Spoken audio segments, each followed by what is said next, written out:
一间宅是我们所做过的最小的一个改造项目，没有之一了。在一个30平的一个空间里，做出了4室、1厅、1厨房、2个卫生间，6口人居住。第一次刚来这里，其实印象特别深刻。当时我觉得这里都不太适于人类居住，整个的山墙面是没有任何窗户的可能性的，也是没有任何采光的。实际上，一间是一个古建的一个概念，2个木结构一跨之间的空间，整个的面宽其实是不到3米，而它的进深呢有10几米长，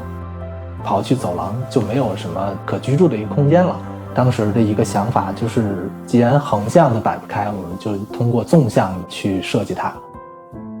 从这个门口一进来，整个的标高抬高了2步，形成一个室内外的一个高差。所有的开放性的空间留在中间的悬空的一个位置，有点像马赛公寓的那种处理手法。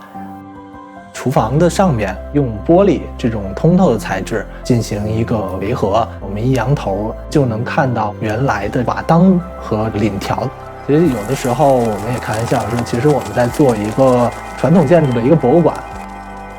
上回我们来，一抬头天窗上趴了一只猫，就是这种不经意间的出人意料的惊喜的瞬间，是我为什么觉得它会有很生命力的原因之一。我觉得这个是在北京四合院里最重要的一点，整个建筑它是活的，它是透气的。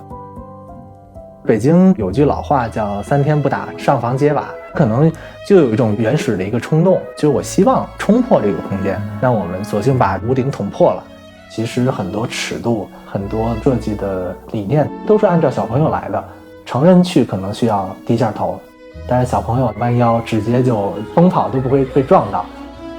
檩条和砧板拆掉之后呢，透明的楼梯会从客厅一直穿过屋顶的一块小空间，然后达到屋面的上方